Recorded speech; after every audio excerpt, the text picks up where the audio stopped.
Most of us realize that if World War III erupts, it could begin right here in a collision between Arab and Jew. Is there something within Judaism itself which acts as an abrasive on this land? To answer that question, we don't need to make another pilgrimage to Palestine. We don't need to visit historic sites or Jewish shrines.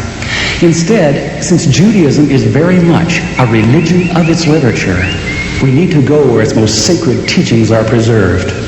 We need to go to a synagogue, in particular, the library of a synagogue.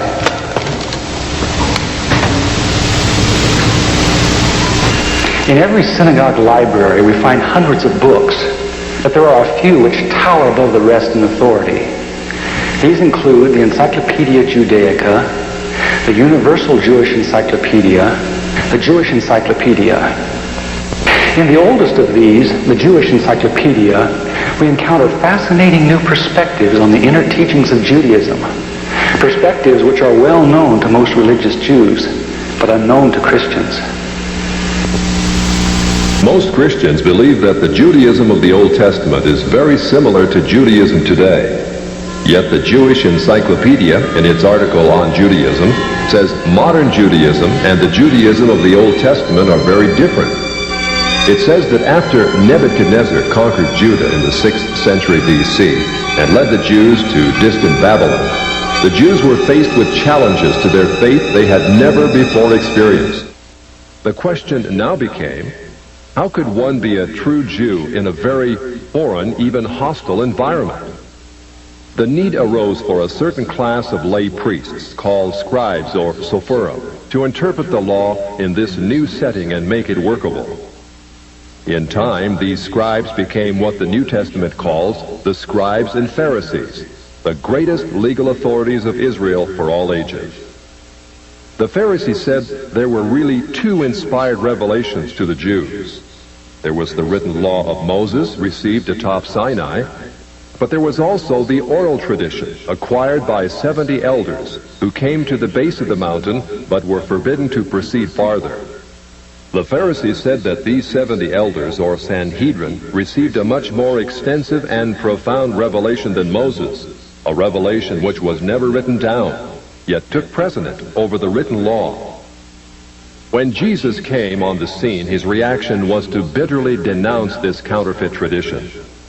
Christ said the Pharisees, by their tradition, had made the law of God of none effect. He considered the Pharisees the most dangerous leadership Israel ever had. 70 AD, Jerusalem was destroyed by the Romans. Although Jewish sects such as the Sadducees now disappeared, the Pharisees emerged with even greater power over the Jewish people. The Jewish Encyclopedia describes the new role of the Pharisees. With the destruction of the temple, the Sadducees disappeared altogether, leaving the regulation of all Jewish affairs in the hands of the Pharisees. Henceforth, Jewish life was regulated by the Pharisees. The whole history of Judaism was reconstructed from the Pharisaic point of view. Pharisaism shaped the character of Judaism and the life and thought of the Jew for all of the future. The whole history of Judaism was reconstructed from the Pharisaic point of view. Pharisaism shaped the character of Judaism and the life and thought of the Jew for all of the future. In 135 AD, all Jews were expelled from Palestine. The Pharisees led most Palestinian Jews in a mass migration back to Babylon. The majority of Jews were already in Babylon and had been since the time of Nebuchadnezzar 600 years earlier. Yet around 140 AD, Babylon became the acknowledged land of refuge for world Jewry. Great academies of the rabbis were established and thousands of new laws formulated. There, those same Pharisees who killed Jesus Christ remained the undisputed rulers of Judaism. In Babylon, the Pharisees codified their oral traditions into the Babylonian Talmud, the written form of that oral tradition which Jesus so bitterly rebuked. The Talmud reveals how deep was Israel's apostasy. In her beginning, God gave the Hebrews the loftiest, the most upright literature and ethics the world has ever known. Yet when they turned their backs on him, they produced the Talmud, a work which has aptly been called a monument to human folly. The Talmud also helps us understand the basis for Christ's unflattering descriptions of the Pharisees. Jesus described the Pharisees as hypocrites, children of hell, blind guides, whited sepulchres, full of dead men's bones. He even described the Pharisees as children of their father the devil, a murderer from the beginning. The Talmud confirms Christ's words. In the Talmud, in Treatise Sanhedrin, an extensive passage describes the right of the Pharisee to kill anyone, just as long as he did so indirectly. As one of dozens of examples, the Talmud tells us that if one bound his neighbor and he died of starvation, he is not liable to execution. In such an indirect manner, the Pharisees also killed Christ. Manipulating the Romans to actually wield the spear and sword, the Pharisees claimed, as their descendants do today, that since the Romans were the direct cause of the death of Christ, it is the Romans, not the Jews, who are guilty. Okay, good. I hope the Jews did kill Christ. I'd do it again. Fucking do it again in a second. It's no joke. I'm going to my car. I'm going to my car. Yeah. Jewish. I'm going to my car.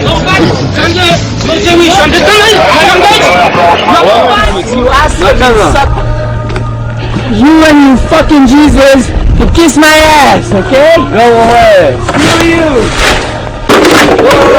Picture. Okay? Screw you, Nazi. You fuck. Don't take camera. I break your camera. Don't take picture.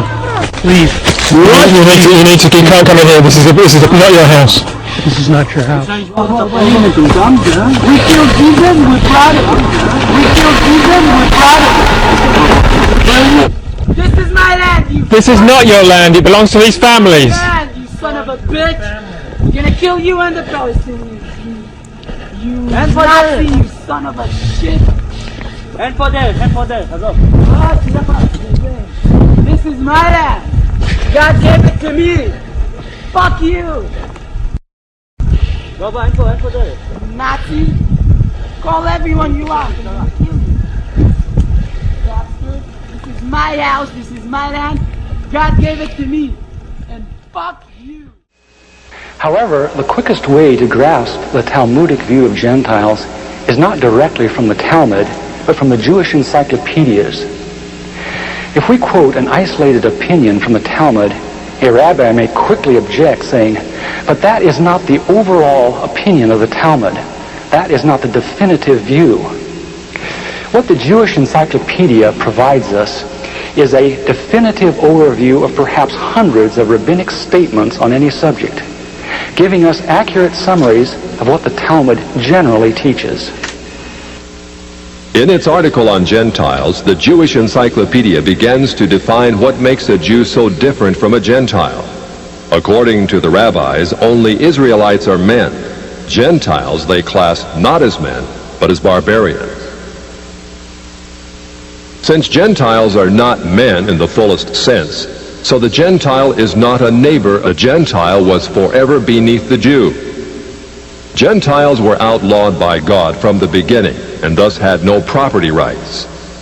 The Almighty offered the Torah to the Gentile nations also, but since they refused to accept it, he withdrew his shining legal protection from them and transferred their property rights to Israel, who observed his law.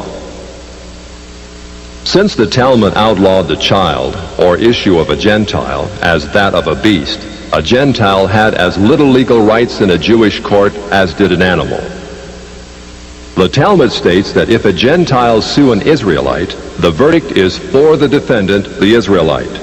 Conversely, if the Israelite is the plaintiff, he obtains full damages.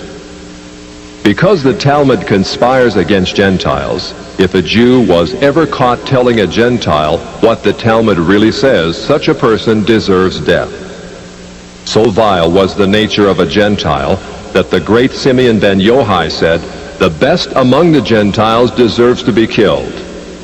The best of snakes ought to have its head crushed." Jews, however, are exalted beings in the Talmud, worthy of praise. Christ described the Pharisee who blessed himself, saying, I thank thee, Lord, that I am not as other men. An eminent Talmudic rabbi says the same. Blessed be thou, who hast not made me a Goy, or Gentile.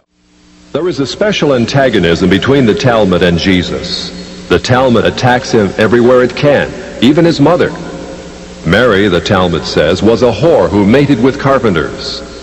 She who was the descendant of princes and governors played the harlot with carpenters.